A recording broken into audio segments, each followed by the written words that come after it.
ഈ വീഡിയോയിൽ നമ്മൾ പഠിച്ചു വരുന്ന ഈ പുസ്തകത്തിൻ്റെ 11 മുതലുള്ള അധ്യായങ്ങൾ നമുക്കൊന്ന് പഠിക്കാനായിട്ട് ചിന്തിക്കാനായിട്ട് ശ്രമിക്കാം.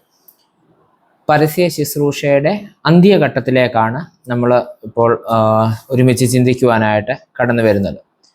ഇതിനു മുമ്പുള്ള വീഡിയോയിൽ നമ്മൾ കർത്താവ് ഗലീലയോട് അവസാനമായിട്ട് യാത്ര പറഞ്ഞ് തുടർന്ന് 6 മാസക്കാലം സഞ്ചരിച്ച് യെരുശലേമിനോട് സമീപിക്കുന്നതൊക്കെ നമ്മൾ കാണുകയുണ്ടായി.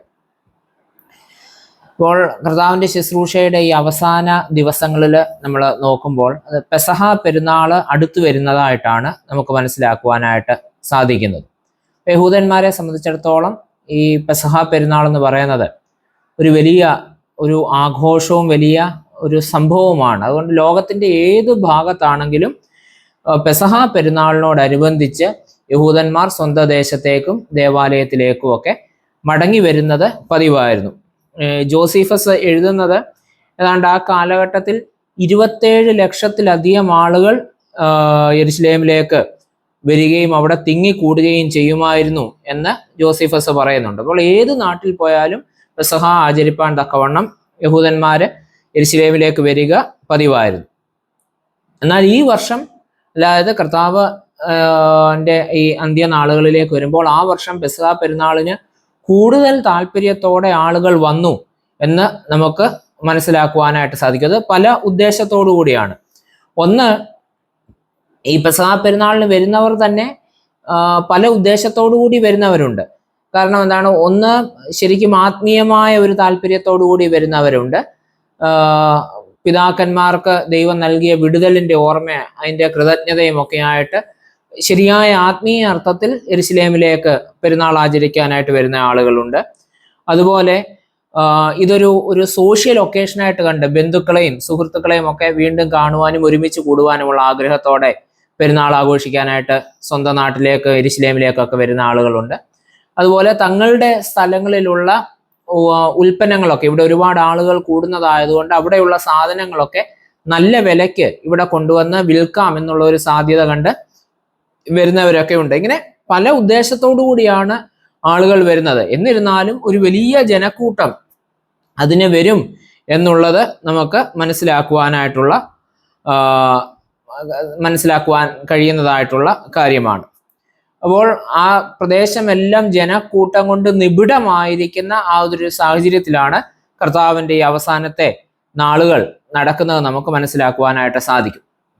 അപ്പോൾ ഈ സമയമാകുമ്പോഴത്തേക്കും കർത്താവിൻ്റെ ശത്രുക്കൾ എങ്ങനെയും കർത്താവിനെ കൊല്ലണമെന്ന് തീരുമാനിക്കും. നമ്മൾ കഴിഞ്ഞ ക്ലാസ്സിന്റെ അവസാനത്തിൽ പറഞ്ഞു, പ്രത്യേകിച്ചും ലാസറിനെ ഉയർപ്പിക്കുകയും അതിനോട് ചേർന്ന ആളുകൾ കർത്താവിൽ വിശ്വസിക്കുകയും ചെയ്യുന്നുവെന്ന് കണ്ടപ്പോൾ എങ്ങനെയും അവനെ കൊന്നേ മതിയാവുകയുള്ളൂ എന്നുള്ള തീരുമാനത്തിലേക്ക് യഹൂദന്മാര് എത്തിച്ചേരുന്നത് നമ്മളവിടെ കാണുന്നുണ്ട്. അപ്പോൾ ആ ഒരു യഹൂദന്മാരുടെ, പുരോഹിതന്മാരുടെ, സാദൂക്യരുടെ, പരീശന്മാരുടെ ഒക്കെ മതമേലധികാരികളുടെ ഒക്കെ വെറുപ്പും വിദ്വേഷവും അങ്ങേയറ്റം വർദ്ധിച്ചിരിക്കുകയാണ്. എങ്ങനെയും കർത്താവിനെ കൊല്ലണം. അതുകൊണ്ട് കർത്താവ് എവിടെയാണ് ഉള്ളത് എന്നുള്ള സ്ഥലം അറിയുന്നവര് അത് അറിയിക്കണമെന്നും അങ്ങനെ അറിയിക്കുമ്പോൾ കർത്താവിനെ അറസ്റ്റ് ചെയ്യാം എന്നുമൊക്കെയുള്ള പദ്ധതികളൊക്കെ അവര് രൂപീകരിക്കുന്നതും നമുക്ക് മനസ്സിലാക്കുവാനായിട്ട് സാധിക്കും. യോഹന്നാന്റെ സുവിശേഷം 11-ാമത്തെ അധ്യായത്തിൽ നമ്മളത് കാണുന്നുണ്ട്. കർത്താവ് എവിടെയാണുള്ളതെന്ന് അറിഞ്ഞു കഴിഞ്ഞാൽ ആ അറിവ് കൊടുക്കണം, അപ്പോൾ കർത്താവിനെ അറസ്റ്റ് ചെയ്യാം. എന്ന് പറഞ്ഞു കഴിഞ്ഞാൽ ഒരു ക്രിമിനലിനെ പിടിക്കുന്നത് എങ്ങനെയാണോ അതുപോലെ കർത്താവിനെ പിടിക്കുവാൻ തക്കവണ്ണം എല്ലാവരും ഒരുമിച്ച് ചേർന്ന് കൂട്ടം കൂടി വഴികൾ ആലോചിക്കുന്നത് നമുക്ക് മനസ്സിലാക്കുവാനായിട്ട് വേദപുസ്തകത്തിൽ കാണുവാനായിട്ട് സാധിക്കുന്നുണ്ട്. അതുകൊണ്ട് തന്നെ കർത്താവ് ആ വർഷം പെരുന്നാളിന് വരുമോ എന്ന് പോലും പലരും സംശയിച്ചു. പൊതുവായി പരസ്യമായിട്ട് വന്നു കഴിഞ്ഞാൽ കർത്താവിനെ പിടിക്കുമെന്നുള്ളത് അറിയാവുന്നത് കൊണ്ട് കർത്താവ് വരുമോ എന്ന് പോലും പലരും സംശയിച്ചിരുന്നു. എന്നാൽ തനിക്കെതിരെ ഇത്രയും ക്രൂരമായ നടപടികൾ ചെയ്യുവാനായിട്ട്, തന്നെ പിടിക്കുവാനായിട്ട് അധികാരികൾ ഒരുങ്ങിയിരിക്കുന്നുവെന്ന് അറിയുന്നുണ്ടെങ്കിലും അതിനെ അശേഷം വില വയ്ക്കാതെ ഒരു രാജാവിൻ്റെ എല്ലാ പ്രൗഢിയോടും കൂടി കർത്താവ് യെരുശലേമിലേക്ക് വരുന്ന കർത്താവിൻ്റെ ധീരോദത്തമായ ഒരു രാജകീയമായ ഒരു വരവ് നമുക്ക് കാണുവാനായിട്ട് സാധിക്കും. അത് രഹസ്യമായിട്ടല്ല, ഇരുട്ടുള്ളപ്പോൾ അല്ല, മറിച്ച് പരസ്യമായി ജനക്കൂട്ടത്തിന്റെ മധ്യത്തിലൂടെ ഈ ഭീഷണികളെ വകവയ്ക്കാതെ, മരണത്തെ ഭയക്കാതെ കർത്താവ് രാജകീയമായിട്ട് എഴുന്നള്ളി വരുന്നത് നമുക്ക് കാണുവാനായിട്ട് കഴിയുന്നുണ്ട്. അത് ആ ദേശത്തെ മുഴുവൻ പ്രകമ്പനം കൊള്ളിച്ചുകൊണ്ട് വളരെ ആഘോഷപൂർവമായിട്ടുള്ള ഒരു യാത്രയായിട്ട് നമുക്ക് മനസ്സിലാക്കുവാനായിട്ട് സാധിക്കും.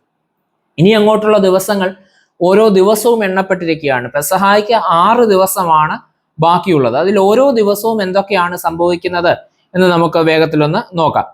പെസഹായ്ക്ക് 6 ദിവസം മുമ്പ് വെള്ളിയാഴ്ച കർത്താവ് ബെഥാന്യയിൽ എത്തുന്നുണ്ട്. യാത്രയുടെ ഈ അവസാനത്തെ ഒരു 20 മൈൽ ദൂരം തീർത്ഥാടകരുടെ ഒരു വമ്പിച്ച സംഘം യേശുവിനോടൊത്ത് യാത്ര ചെയ്തിരുന്നു. അവിടെ വെച്ചാണ് യെരിഹോവിൽ വെച്ച് കുരുടനായ ഭൃത്യമായ യേശു സൗഖ്യമാക്കിയതിനൊക്കെ അവർ സാക്ഷികളാണ്. അപ്പം ഇതൊക്കെ ഈ അത്ഭുതങ്ങൾ കാണുമ്പോൾ ജനം പിന്നെയും തങ്ങളുടെ മശിഹായാണ് ഇവൻ എന്നുള്ള വലിയ പ്രതീക്ഷ ജനത്തിന്റെ ഉള്ളിൽ ഉണ്ടാകുന്നുണ്ട്. അങ്ങനെ ഈ ഒരു ജനക്കൂട്ടത്തോടൊപ്പമാണ് യെരുശലേമിലേക്ക് ദൈവം വരുന്നത്. വെള്ളിയാഴ്ച ബെഥാന്യയിൽ എത്തുന്നു. ശനിയാഴ്ച പിറ്റേ ദിവസം ശബത്ത് ദിവസം കർത്താവ് സ്വൈരമായിട്ട് അവിടെ ബെഥാന്യയിൽ വിശ്രമിക്കുന്നത് നമുക്ക് കാണുവാനായിട്ട് കഴിയും. ശബത്ത് കഴിഞ്ഞു പിറ്റേ ദിവസം ഞായറാഴ്ച യെരുശലേമിലേക്ക് പ്രവേശിക്കുവാനായിട്ട് കർത്താവ് ഒരുങ്ങുകയാണ്. അല്ലെ, അവിടെ നമ്മൾ വായിക്കുന്നുണ്ട്, ഒരു കഴുതക്കുട്ടിയെ കൊണ്ടുവരാനായിട്ട് ശിഷ്യന്മാരോട് പറയുന്നു. അങ്ങനെ കഴുതക്കുട്ടിയുടെ പുറത്തിരുന്ന് ആർത്തു വിളിക്കുന്ന, ആവേശം കൊണ്ട് ആർത്തു വിളിക്കുന്ന വലിയ ജനക്കൂട്ടത്തിന്റെ മധ്യത്തിൽ, തന്നെ അനുധാവനം ചെയ്യുന്ന ജനക്കൂട്ടത്തിന്റെ മധ്യത്തിലൂടെ ഒരു രാജാവ് എഴുന്നള്ളുന്നത് പോലെ കർത്താവ് യെരുശലേമിലേക്ക് രാജകീയമായിട്ട് എഴുന്നള്ളുന്നത് നമുക്ക് കാണുവാനായിട്ട് സാധിക്കും. ഇത്രയും വലിയൊരു ജനപിന്തുണ അതിനു മുൻപ് എപ്പോഴെങ്കിലും ലഭിച്ചിട്ടുണ്ടോ എന്നുള്ളത് തന്നെ സംശയമാണ്. അത്രയേറെ ജനക്കൂട്ടമാണ് കർത്താവിനോട് ചേർന്ന് ഇതിൽ പങ്കാളികളാവുന്നത് എന്ന് നമുക്ക് കാണുവാനായിട്ട് കഴിയും. കാരണം കർത്താവിന്റെ ഈ എഴുന്നള്ളത്തും കഴുതയുടെ മുകളിലിരുന്ന് രാജാവിനെ പോലെ യെരുശലേമിലേക്ക് വരുന്നതും അവന്റെ ധൈര്യവും ഒക്കെ കാണുമ്പോൾ ജനം ഉറപ്പിക്കുകയാണ്, ഇവൻ ഞങ്ങളുടെ മശിഹായാണ്, ഇവൻ രാജ്യം നേടിയെടുക്കുവാനായിട്ട് പോവുകയാണ് എന്ന് കരുതി ഹോശന്ന, ഇപ്പോൾ രക്ഷിക്ക എന്ന് നിലവിളിച്ചുകൊണ്ട് വലിയ ജനക്കൂട്ടം അവന്റെ പിന്നാലെ പോകുന്നു. വൃക്ഷ കൊമ്പുകളൊക്കെ വെട്ടി ആദരസൂചകമായ വഴിയിൽ വിരിച്ചുകൊണ്ട്, തങ്ങളുടെ വസ്ത്രങ്ങൾ വഴിയിൽ വിരിച്ചുകൊണ്ടൊക്കെ ജനക്കൂട്ടം കർത്താവിന്റെ ഈ വലിയ രാജകീയമായ യാത്രയിൽ പങ്കാളിയാകുന്നതായിട്ട് നമുക്ക് കാണുവാനായിട്ട് സാധിക്കും. എന്നാൽ അവിടെയും ഈ യാത്രയിലും കർത്താവ് താൻ യഥാർത്ഥത്തിൽ ഏതു തരത്തിലുള്ള മശിഹായാണെന്നുള്ള സൂചന കൊടുക്കുന്നുണ്ട്. കർത്താവ് എങ്ങനെയാ യാത്ര ചെയ്യുന്നത്? കഴുതപ്പുറത്താണ് യാത്ര ചെയ്യുന്നത്. പ്രത്യേകിച്ചും ആ കാലഘട്ടത്തില് യുദ്ധത്തിന് പോകുന്ന രാജാക്കന്മാര് അലങ്കരിച്ച കവചങ്ങൾ അണിയിച്ച കുതിരപ്പുറത്ത് യാത്ര ചെയ്തു പോവുകയും യുദ്ധങ്ങളൊക്കെ പൂർത്തിയായ ശേഷം സമാധാനത്തിന്റെ കാലത്ത് രാജാക്കന്മാർ കഴുതയുടെ പുറത്ത് യാത്ര ചെയ്യുകയും ചെയ്യുന്ന ഒരു രീതി ആ കാലഘട്ടത്തിലുണ്ട്. അപ്പോൾ കർത്താവ് കഴുതയെ തന്റെ വാഹനമായിട്ട് തിരഞ്ഞെടുക്കുമ്പോൾ താൻ രാജാവ് തന്നെയാണ് എന്നവിടെ പ്രഘോഷിക്കുകയാണ്. എന്നാൽ ജനങ്ങൾ പ്രതീക്ഷിക്കുന്നത് പോലെ നഗരം പിടിച്ചെടുക്കുവാൻ യുദ്ധം ചെയ്യുവാൻ പോകുന്ന രാജാവല്ല, മറിച്ച് സമാധാനത്തിന്റെ പ്രഭുവായിട്ട്, സമാധാനത്തിന്റെ രാജാവായിട്ടാണ്, മശിഹായായിട്ടാണ് താൻ വന്നിരിക്കുന്നത് എന്ന് അവിടെയും കർത്താവ് കാണിച്ചു കൊടുക്കുന്നത് നമുക്ക് മനസ്സിലാക്കുവാനായിട്ട് സാധിക്കും. ഈ യാത്ര പോകുന്ന റൂട്ട് ബെഥാനിയയിൽ നിന്ന് ആരംഭിച്ച ഈ ഘോഷയാത്ര ഒലിവ് മലയുടെ വശങ്ങളിലൂടെ വളഞ്ഞു പുളഞ്ഞു പോകുന്ന വഴിയെ കയറ്റം കയറി മുൻപോട്ട് നീങ്ങി അങ്ങനെയുള്ള ആ വഴിയിലൂടെയാണ് യാത്ര ചെയ്യുന്നത്. അപ്പോൾ ഇങ്ങനെ ആ യാത്ര ഇങ്ങോട്ട് മുൻപോട്ട് പോകും തോറും വഴിയിൽ നിന്നെല്ലാം ജനക്കൂട്ടം ഇതിനോട് ചേർന്ന് ഒരു വലിയ യാത്രയായിട്ടത് മാറുകയാണ്. ഇടയ്ക്ക് ഒരു സ്ഥലത്തെത്തുമ്പോൾ, പ്രത്യേകിച്ചും തീർത്ഥാടകരൊക്കെ വിശ്രമിക്കുവാനായിട്ട് എത്തുന്ന ആ ഒരു സ്ഥലമാകുമ്പോൾ അവിടെ നിന്നും ഇങ്ങനെ അലങ്കാര പ്രഭയിൽ നിൽക്കുന്ന ആ നഗരം കാണുവാനായിട്ട് സാധിക്കും. അലങ്കാര പ്രഭയിൽ വലിയ കൊട്ടാരങ്ങളും മനോഹരമായ ദേവാലയവും ഒക്കെ ഉൾപ്പെടുന്ന ആ എല്ലാ പ്രതാപത്തോടും കൂടെയുള്ള യെരുശലേം കാണുവാനായിട്ട് ഇടയാവും. അപ്പോൾ ഇത് കാണുന്ന ജനത്തിന്റെ മനസ്സിൽ ഇത് വലിയ ആവേശമാണ്.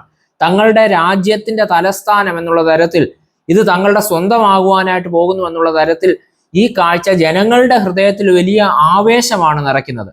എന്നാൽ കർത്താവിന്റെ പ്രതികരണം വളരെ വ്യത്യസ്തമാണ്. കർത്താവ് യെരുശലേമിനെ നോക്കി കരയുന്നത് നമുക്ക് അവിടെ കാണുവാനായിട്ട് സാധിക്കും.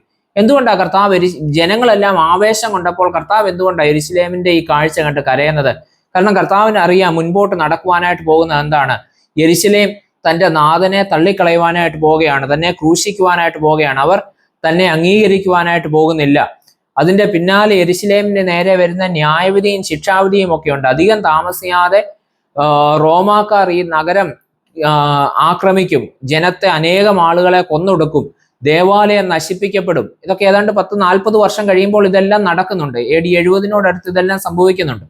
അപ്പോൾ ഇതൊക്കെ മുന്നിൽ കണ്ടിട്ട് യെരുശലേം തന്നെ സ്വീകരിക്കാതെ, അതിന്റെ നാഥനെ സ്വീകരിക്കാതെ തന്നെ തള്ളിക്കളയുന്നത് ഓർത്തുകൊണ്ട്, യെരുശലേമിന്റെ മേൽ വരുവാൻ പോകുന്ന ന്യായവിധി ഓർത്തുകൊണ്ട്, ഈ കാണുന്ന മഹത്വമൊക്കെ കല്ലിന്മേൽ കല്ല് ശേഷിക്കാതെ തകർന്നു പോവുകയാണല്ലോ എന്ന് അറിഞ്ഞുകൊണ്ട് കർത്താവ് കരയുന്നത് നമുക്കവിടെ കാണുവാനായിട്ട് സാധിക്കും.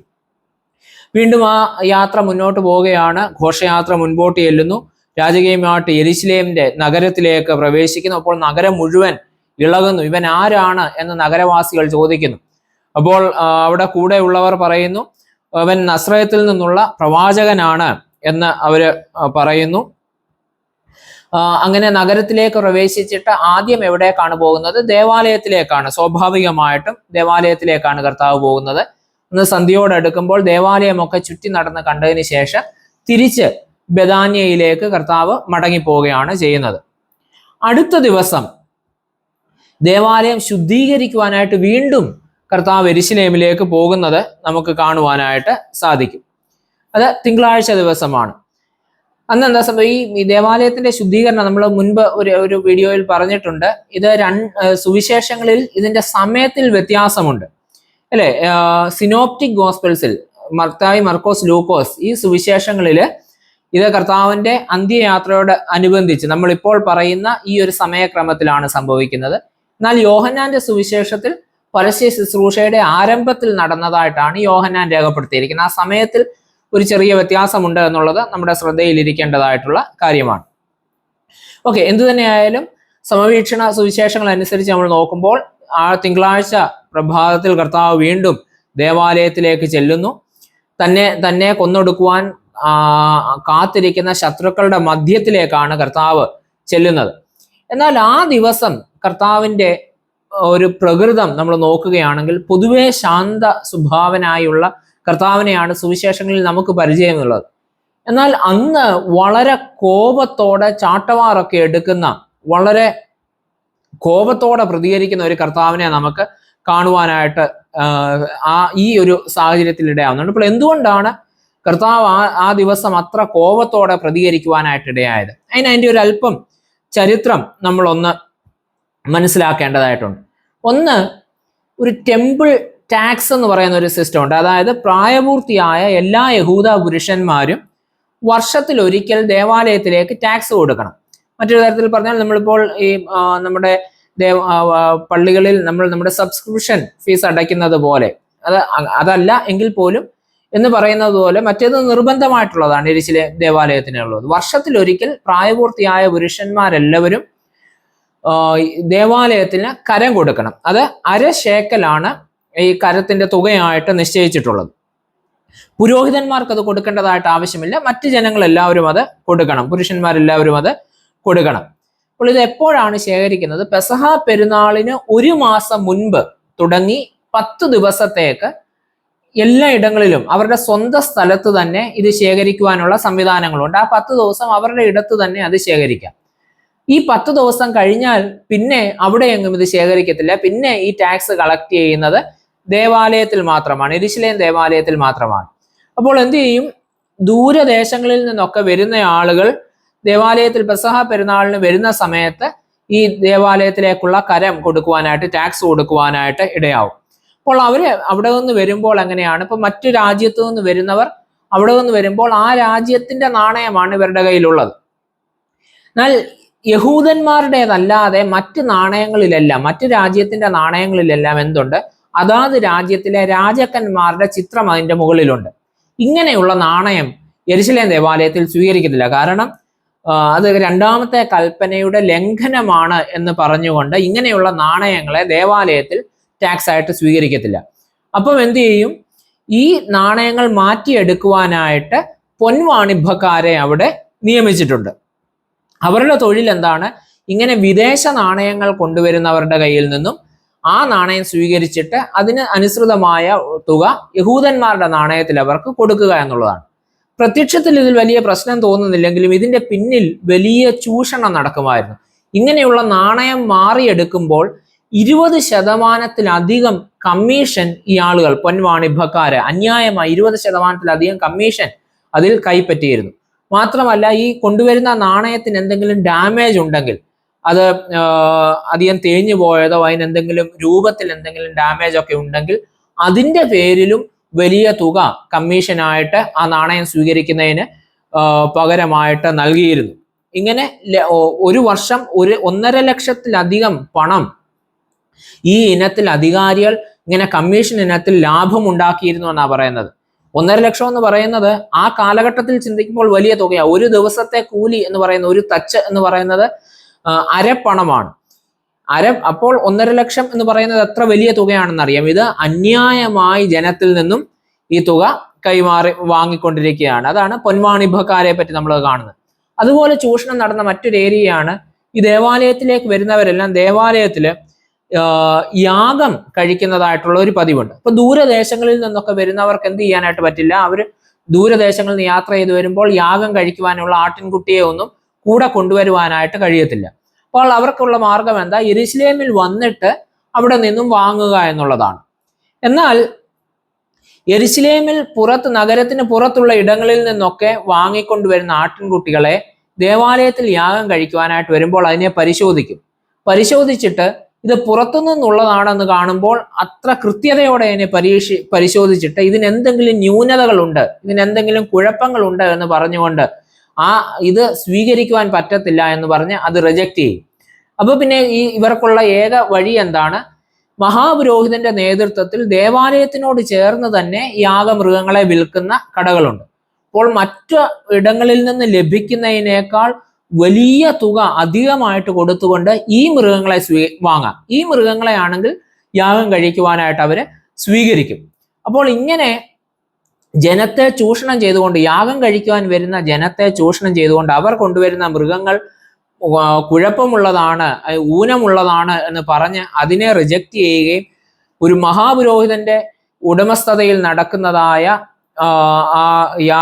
ഇടങ്ങളിൽ നിന്നും വലിയ തുക കൊടുത്തിട്ട് മൃഗങ്ങളെ വാങ്ങുവാൻ തക്കവണ്ണം ജനത്തെ നിർബന്ധിക്കുകയും ചെയ്തിരുന്ന തരത്തിലുള്ള ചൂഷണവും അവിടെ നടന്നിരുന്നതായിട്ട് നമുക്ക് മനസ്സിലാക്കുവാനായിട്ട് കഴിയുന്നുണ്ട്.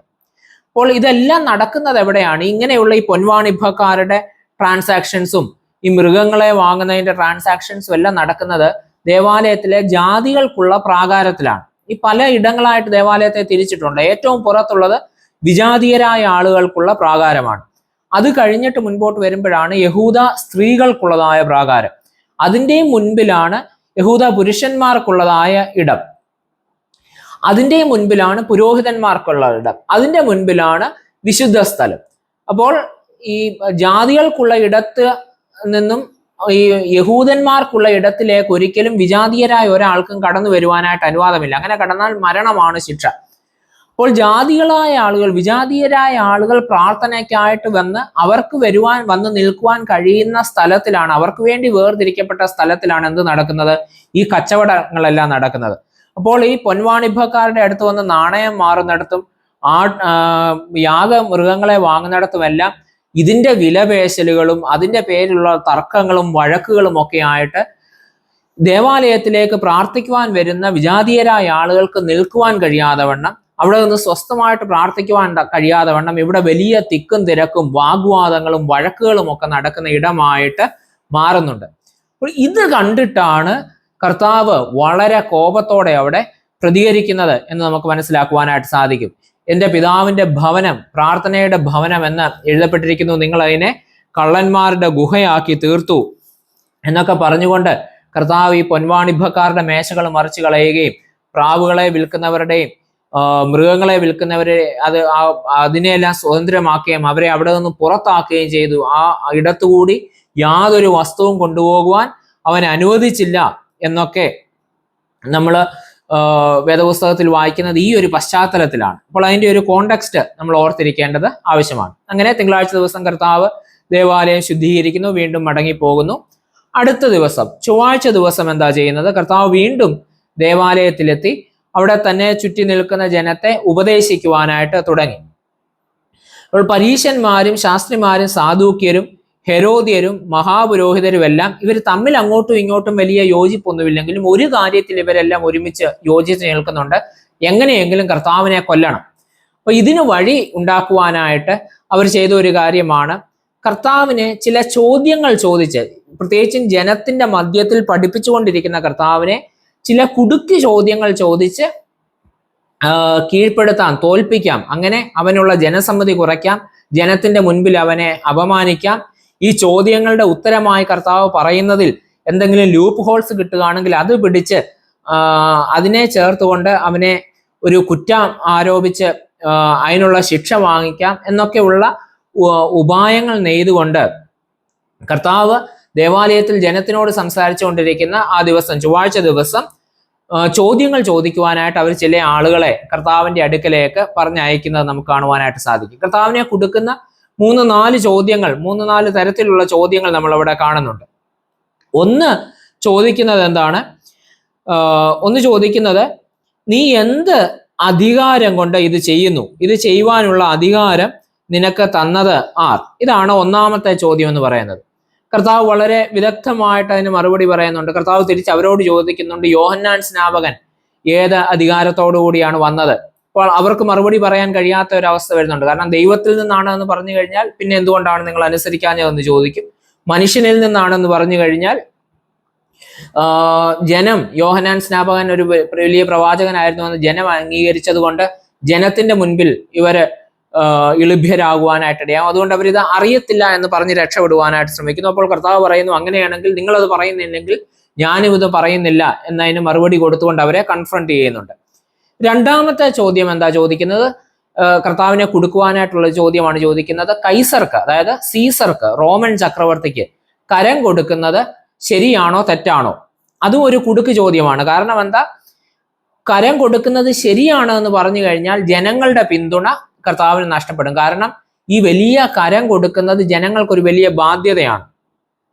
അവരിതിൽ നിന്ന് രക്ഷപ്പെടണമെന്ന് ആഗ്രഹിക്കുന്നതാണ്. അപ്പോൾ ഇത് കൊടുക്കുന്നത് ശരിയാണ് എന്ന് പറഞ്ഞു കഴിഞ്ഞാൽ തങ്ങളുടെ നേതാവായി ഒരിക്കലും ജനം കർത്താവിനെ സ്വീകരിക്കുകയില്ല, അവനെ തള്ളിക്കളയും.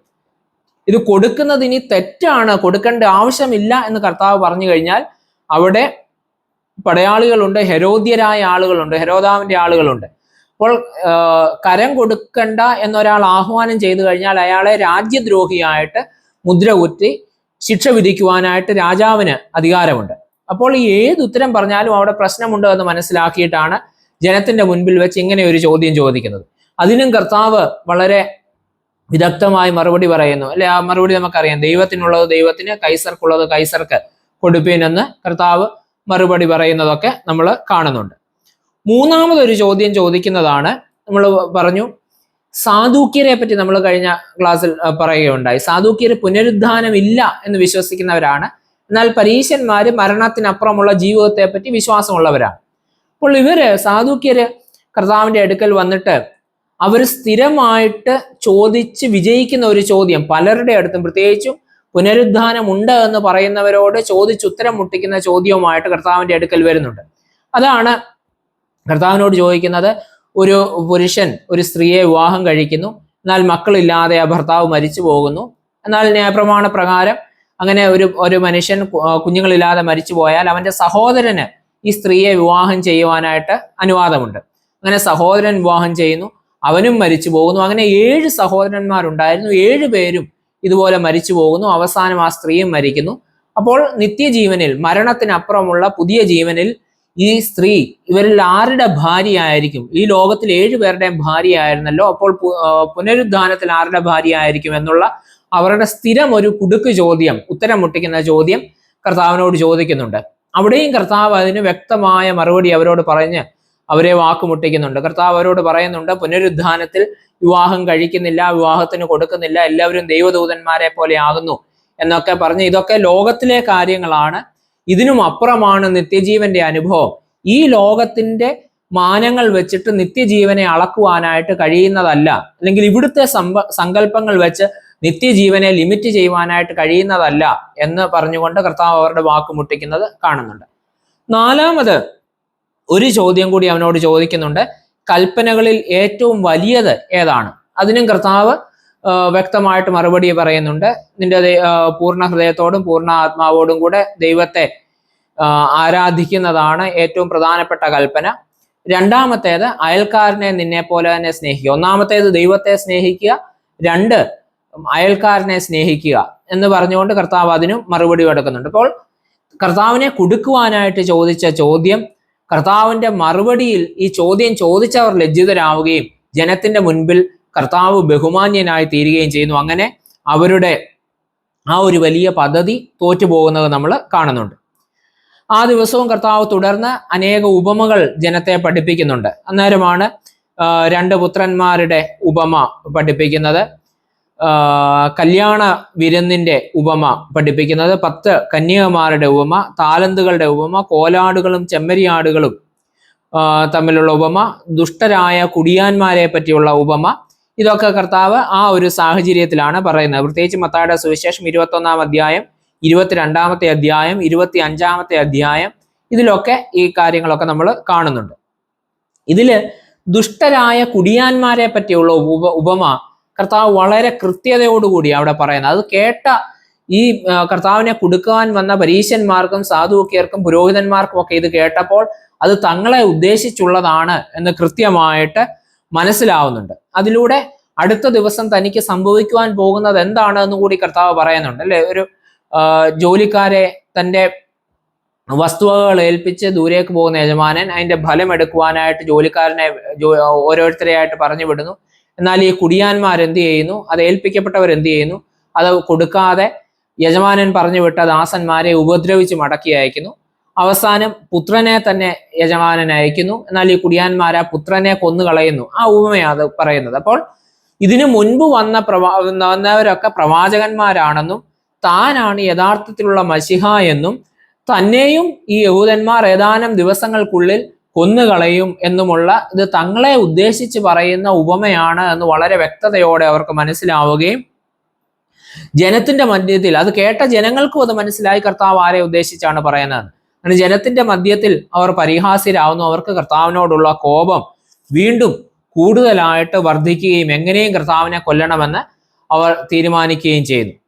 അന്ന് തന്നെ അവരെന്ത് ചെയ്യുന്നു? കർത്താവിനെ കൊല്ലുന്നതിനായിട്ട് ഒരു പ്ലാൻ ഉണ്ടാക്കുന്നതിനായിട്ട് സെന്നിദ്രിയം സംഘം കൂടുന്നു. എന്തിനു വേണ്ടി ഈ സെന്നിദ്രിയം സംഘം കൂടുന്നത്? ഏതായാലും കർത്താവിനെ കൊല്ലുവാനായിട്ട് അവർ പ്ലാൻ ചെയ്യുന്നു. അപ്പോൾ കർത്താവിനെ കൊല്ലുന്നതിനെ ഒന്ന് ലീഗലൈസ് ചെയ്യണം, ഇതിനെ നിയമപരമാക്കണം. സെന്നിദ്രിയം സംഘം എന്ന് പറഞ്ഞാൽ മറ്റൊരു തരത്തിൽ പറഞ്ഞാൽ നമ്മുടെ ഹൈക്കോടതി എന്ന് വേണമെങ്കിൽ, യഹൂദന്മാരുടെ ആ കാലഘട്ടത്തിലെ ഹൈക്കോടതി എന്ന് വേണമെങ്കിൽ സെന്നിദ്രിയം സംഘത്തെ പറയാം. അവരാണ് ന്യായപ്രമാണ പ്രകാരം കുറ്റം വിധിക്കുന്നതും വധശിക്ഷ വരെ കൊടുക്കുവാനായിട്ട് അവർക്ക് അധികാരമുണ്ടായിരുന്നു മുൻകാലങ്ങളിൽ എന്നാണ് പറയുന്നത്. എന്നാൽ ഈ നിലവിൽ റോമ ഗവൺമെന്റിന്റെ ഭരണം വന്നപ്പോൾ അവർക്ക് വധശിക്ഷ വിധിച്ചാലും അതിന് ഗവൺമെന്റിന്റെ അംഗീകാരം കൂടി വേണം. എന്നാൽ യഹൂദന്മാരെ സംബന്ധിച്ചിടത്തോളം പരമോന്നതമായ വിധി കൽപ്പിക്കുവാൻ അധികാരമുള്ളത് സെന്നിദ്രിയം സംഘത്തിനാണ്. അപ്പോൾ ആ സെന്നിദ്രിയം സംഘം കൂടി ഒരു തീരുമാനമെടുത്ത് ലീഗലൈസ് ചെയ്തുകൊണ്ട് കർത്താവിനെ കൊല്ലുവാൻ വേണ്ടിയാണ് അവർ അടിയന്തരമായിട്ട് തിടുക്കത്തിൽ സെന്നിദ്രിയ സംഘം കൂടി അപ്രകാരമുള്ള തീരുമാനമൊക്കെ എടുക്കുന്നത് നമുക്ക് കാണുവാനായിട്ട് ഇടയാവുന്നത്.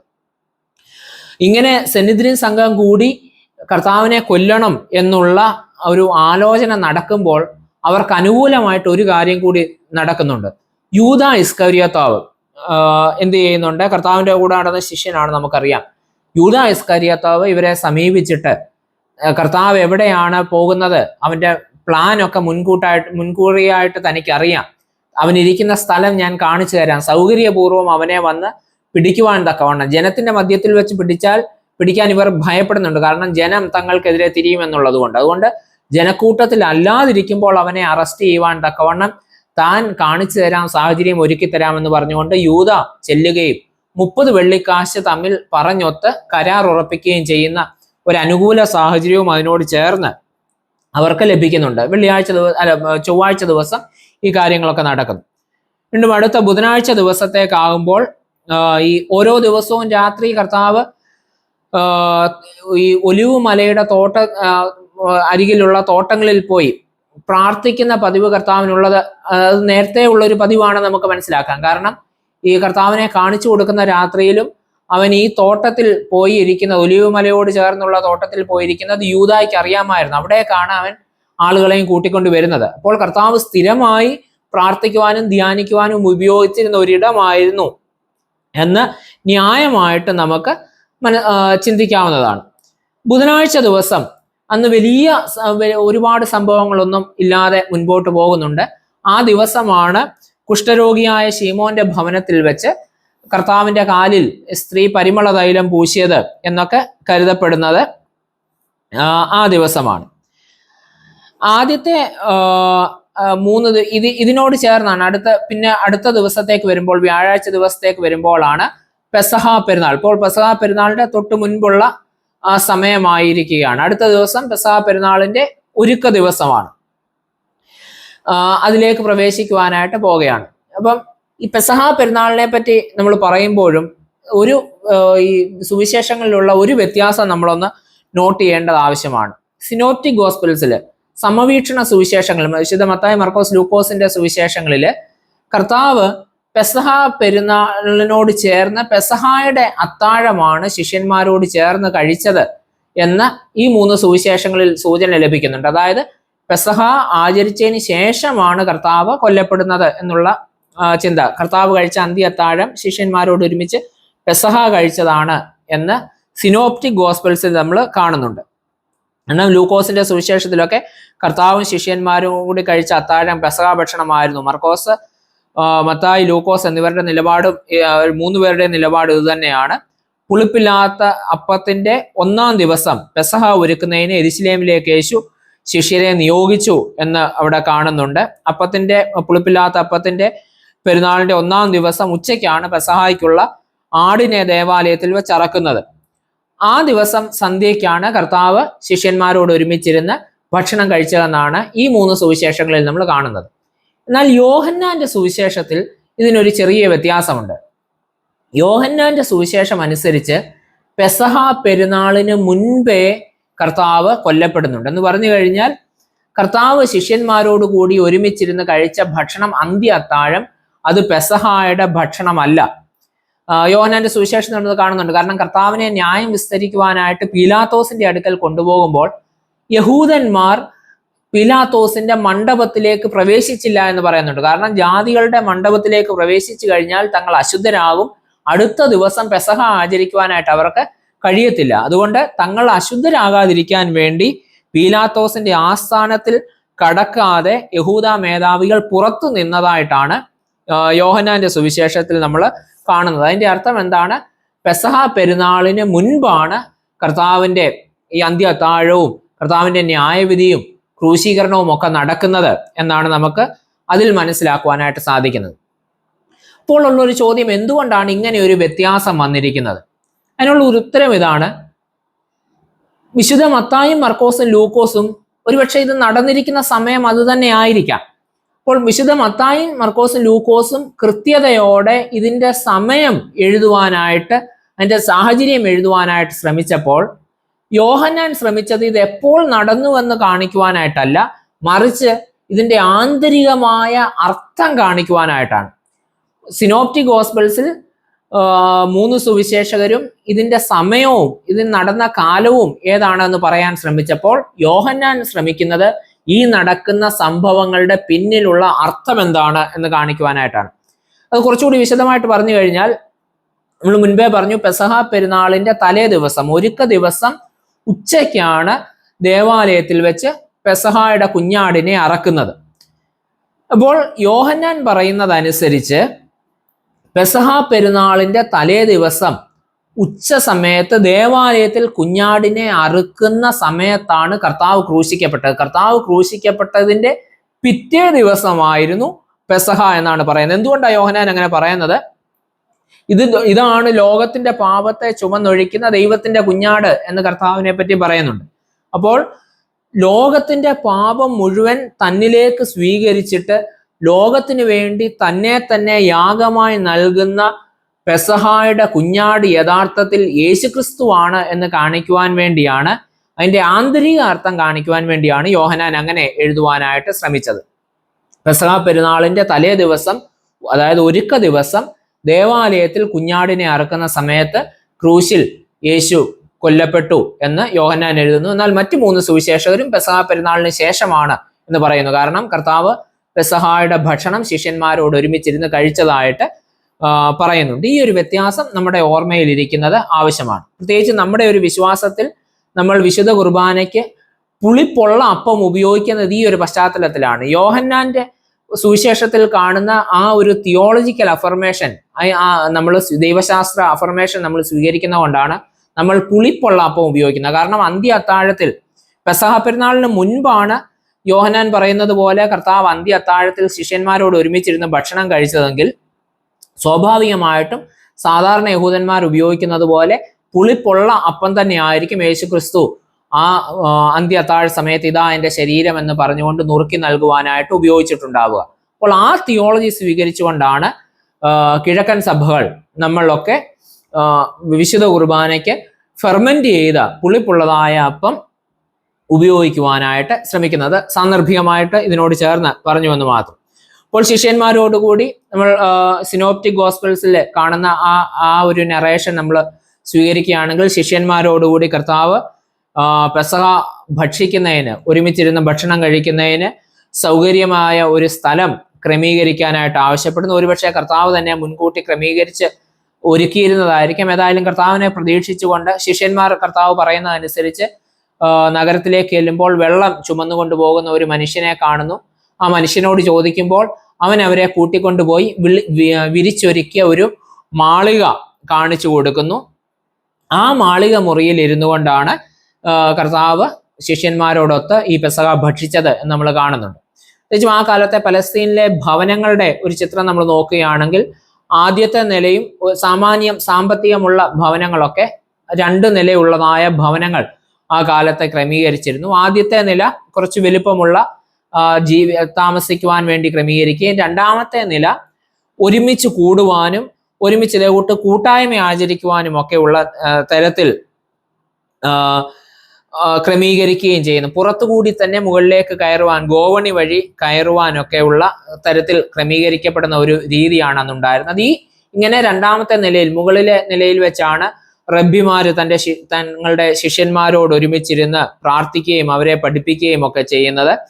അപ്പോൾ കർത്താവും തൻ്റെ ശിഷ്യന്മാരോട് ചേർന്ന് ഇതുപോലെ ആ മാളിക മുറിയിൽ വെച്ചാണ് അവിടെ ഇരുന്നു കൊണ്ടാണ് പെസഹ ഭക്ഷിക്കുവാനായിട്ട് ഇടയാവുന്നത് എന്ന് നമുക്ക് മനസ്സിലാക്കുവാനായിട്ട് സാധിക്കും. ഈ മാളിക മുറിക്ക് പിന്നീട് പുതിയ നിയമത്തിൽ സഭയുടെ ചരിത്രത്തിൽ വലിയ പ്രാധാന്യമുണ്ട്. ഒരുപാട് കാര്യങ്ങൾ പിന്നീട് അതിനോട് ചേർന്നാണ് സംഭവിക്കുന്നത്.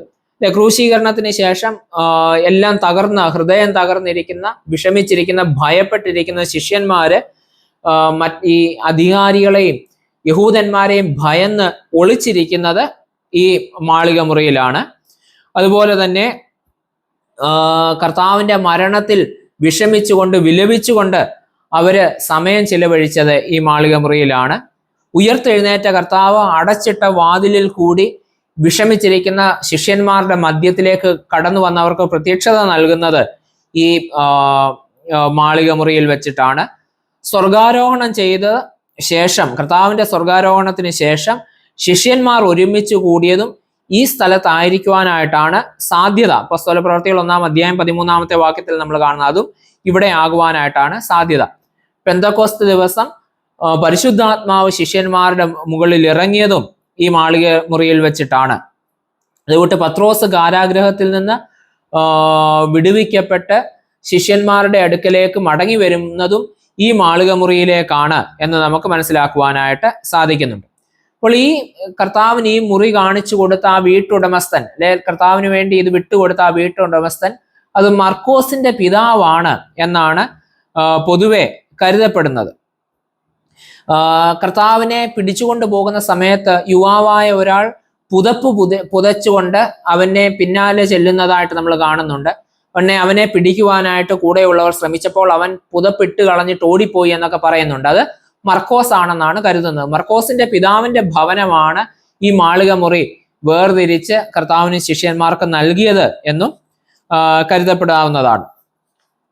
അതിനുശേഷം എന്താ സംഭവിക്കുന്നത്? പെസഹയുടെ ഭക്ഷണത്തിന്റെ സമയത്ത് എന്താ സംഭവിക്കുന്നത്? കർത്താവ് ശിഷ്യന്മാരുടെ കാല് കഴുകുന്നു.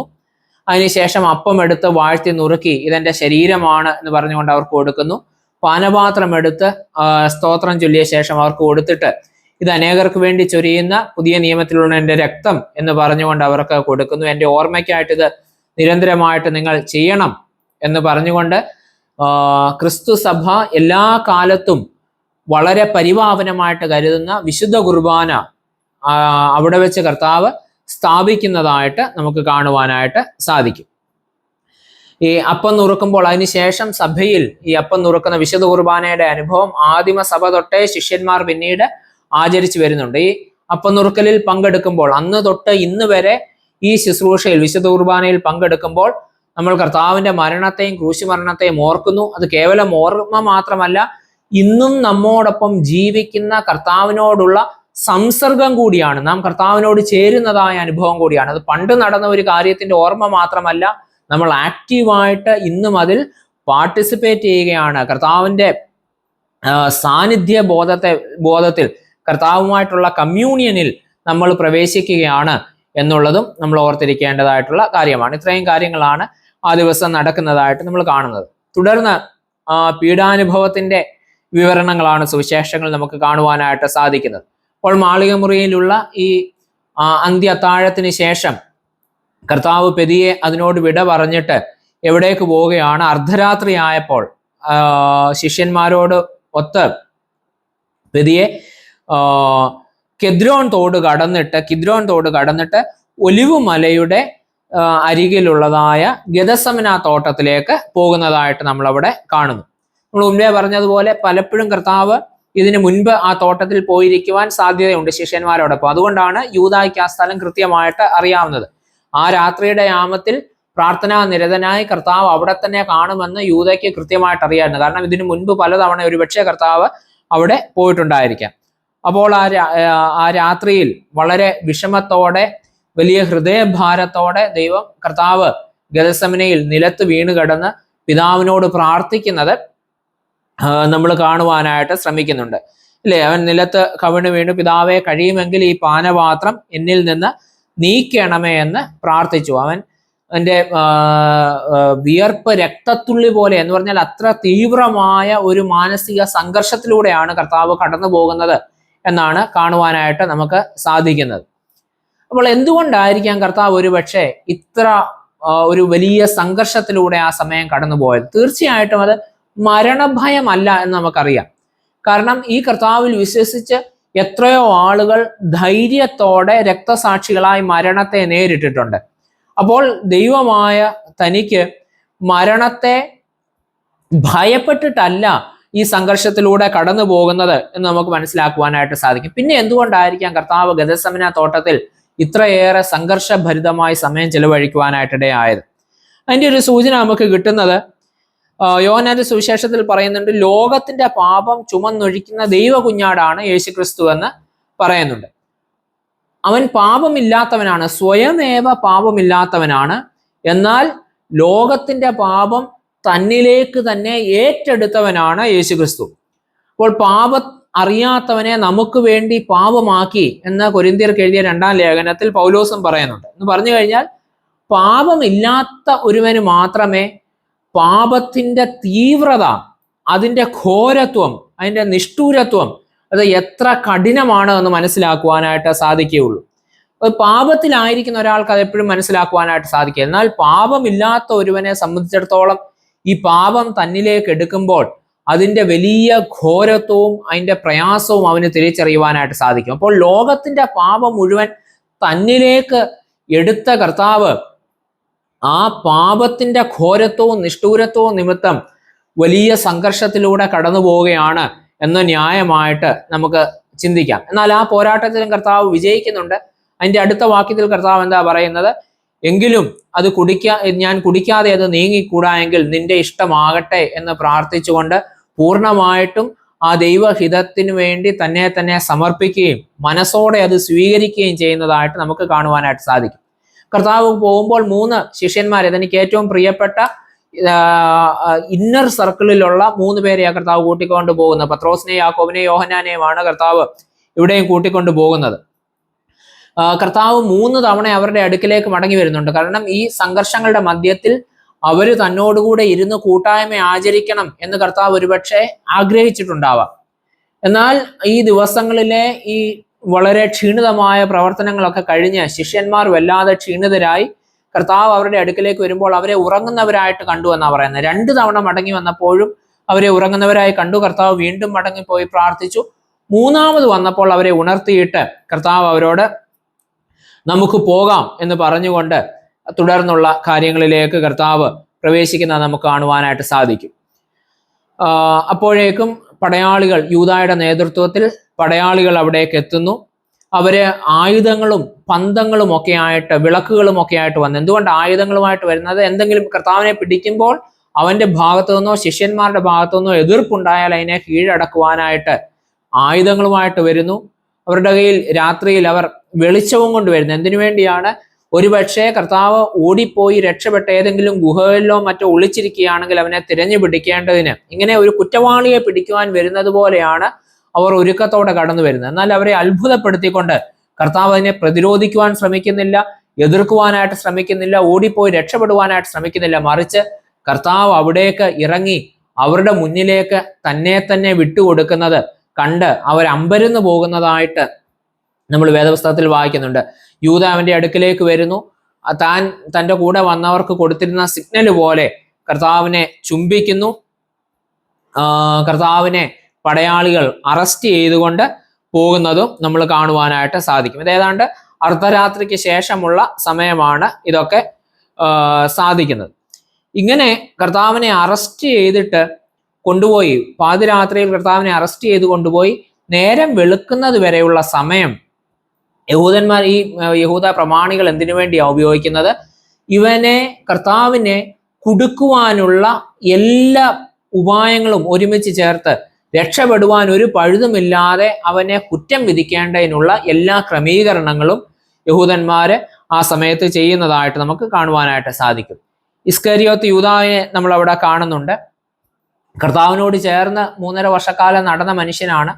എന്നാൽ എന്തുകൊണ്ടാണ് കർത്താവിനെതിരെ യൂദാ തിരിഞ്ഞത് എന്ന് ചോദിച്ചു കഴിഞ്ഞാൽ കൃത്യമായ ഒരു ഉത്തരം നമുക്കില്ല.